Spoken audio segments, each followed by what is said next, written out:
春菜店土屋土坂幸彦でございます。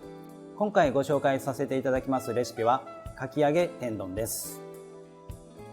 当店で大人気の天丼をご紹介しています。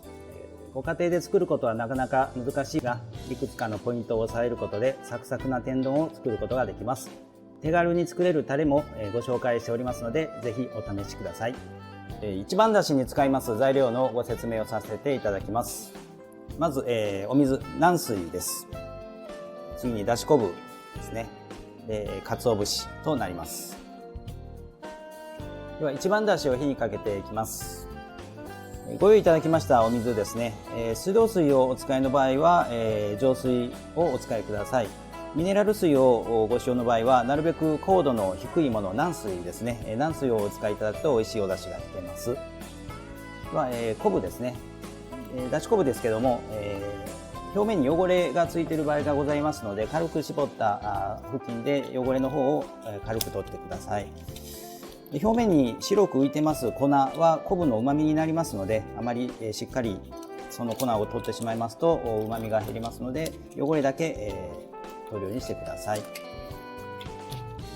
では昆布の汚れの方が取れましたら、水の方に入れてまいります。必ず水から火をかけるようにしてください。昆布を沈めましたら火にかけますが、沸くまでは中火でお願いします。あまり温度が高いですと昆布の旨味が出る前に沸騰してしまいますので、中火、沸く寸前に弱火に火を落としてください。だいたい20分ぐらい火にかける予定でございます。では弱火で20分ほど昆布だしの方を昆布を入れまして火にかけておりますものですね。どうしても沸騰しますと昆布の余分なえぐみですとか、ものが出ますので、必ず沸騰しないように温度を保ってください。20分ほどしますと昆布が軽く爪が立つぐらいまで柔らかくなっております。そこが昆布だしの出た合図でございますので、次にこの昆布を一旦外しますね。外した後に一気に強火にします。強火にしますとアクが出てまいりますので、そのアクをすくいます。昆布のアクですね、軽く取ってください。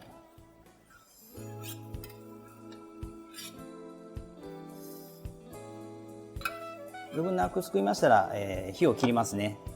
火を切って温度を落とします。次にカツオですね。カツオを打つときは、沸騰しているところにカツオを入れますと昆布と同じようにえぐみが出ますので、沸騰を抑えたところにカツオを入れます。カツオの方はもう一気に入れますね。分量のカツオです。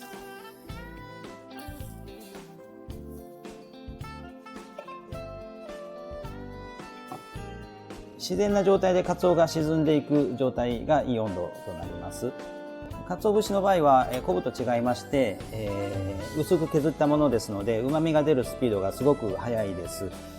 旨味ができたカツオは今度は逆に旨味を吸うことがありますので、一番頂点で旨味が出た瞬間ですね、そこでカツオをこすのがベストだと思います。一瞬です。こしてまいります。煮る地もしくはキッチンペーパーなどでこしてください。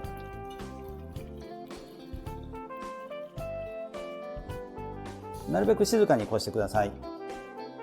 あとこしましたカツオですね、ここで絞ってしまいますとまた余分なカツオのえぐみが出ますので、自然に落ちる範囲ですね。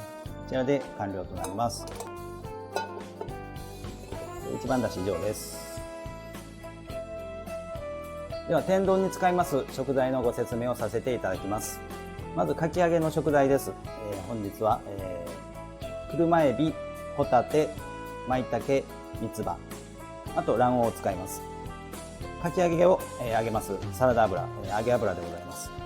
と天丼用のご飯ですね、お米です。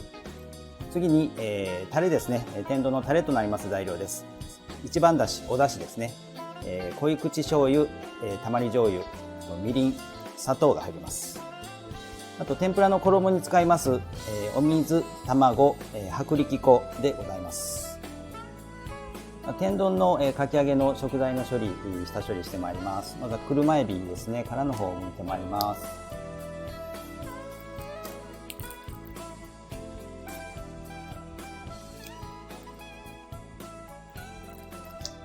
殻が残りますと食感悪くなりますので、しっかり残らないように、丸抜きにしてください。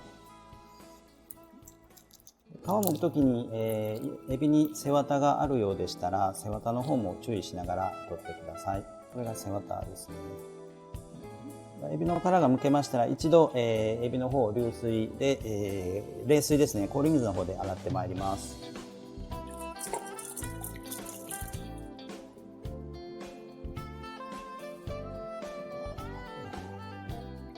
で水分の方しっかり切らせていただきます。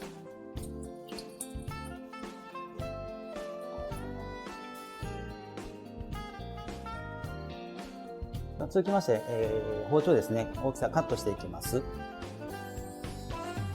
かき揚げになりますので、すべての食材の大きさを均一にするように切ってください。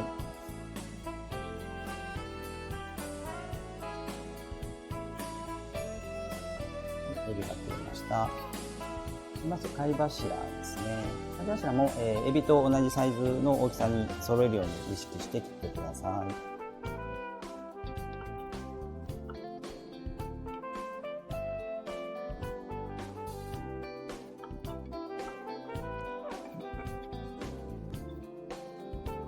次、三つ葉ですね。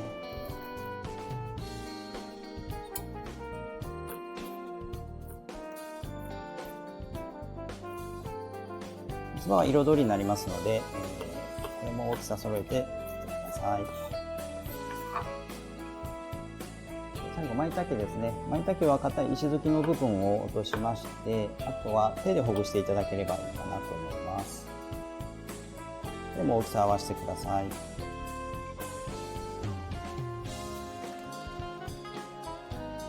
かき揚げにする際に水分を含みますと非常に揚げにくい状態になりますので、きのこの方は洗わずこのまま、使ってください。では、天丼のタレを作っていきます。まずみりんですね。みりんの方はアルコール含んでますので、先に火にかけまして切ります。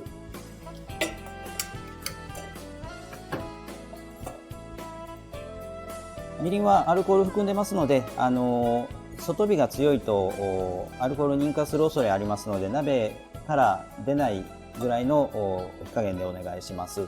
時間かけていいことないですから、ある程度の火力で必要ですけども、沸いてきましたら火が中に入らないように気をつけてください。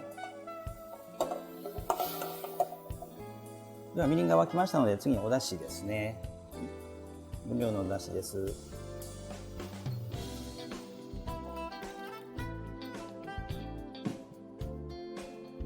砂糖ですね。濃い口醤油ですね。たまり醤油です。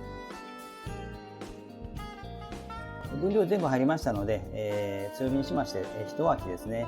一沸きしましたら完成となります。天丼の場合は甘いと辛いのちょうど中間ですね。甘辛いという部分がご飯をそそるお味になりますので、しっかりとコクと甘み、あとは塩分ですね、バランス取った分量となってます。はい、一沸きしましたらもうタレの方は完成となりますので、煮詰めると辛くなりますので、一沸きしましたらもう火を消してください。以上です。では天丼を仕上げてまいります。まずはかき揚げを揚げます。まず衣ですね。全卵ですと、分量の水ですね。卵と水ですね、しっかり、ちょっと泡立つぐらい攪拌してください。一度起こしますね。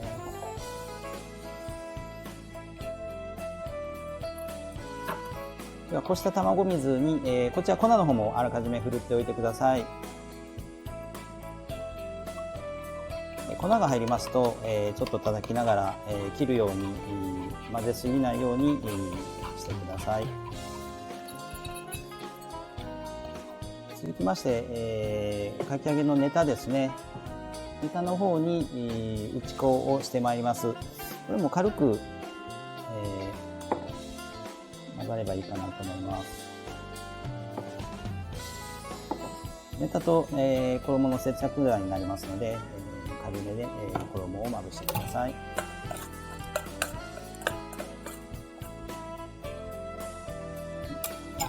打ち粉しましたところに、衣ですね。衣を入れてまいります。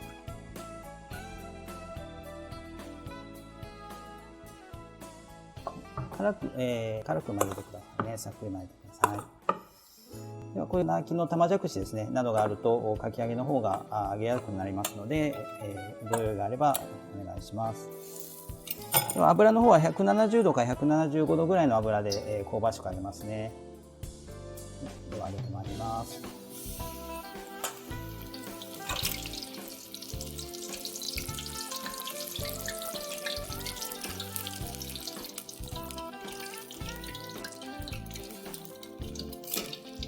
続きまして、すいません、卵黄です。卵黄の方も天ぷらにしてまいります。卵黄の方手で、すいません、つまんでいただきまして、このまま衣の中に入れていただきます。軽く手でですね、油の中を落としてください。で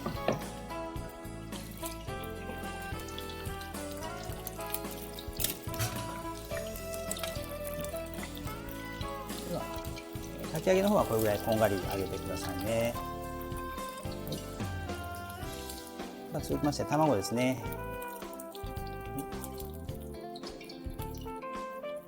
卵の方は外側だけカリッとなれば結構です。中の方は卵がとろっとなった方が美味しいので、卵の火の通り過ぎには注意してください。天丼に使いますご飯ですね。この上にタレとネタが乗りまして水分が入りますので、ご飯を炊かれるときは粘り気が出ないようにちょっと水分量を減らして炊いていただくといいかと思います。では、合わせました天丼のタレですね、温め直してください。で、ご飯の方ですね、まず軽くだしをかけますね。で、その後揚げましたかき揚げですね、一度くぐらせていただいてご飯の方に回していただきますね。で、その上に卵黄ですね、乗せていただきまして、軽くタレの方ですね。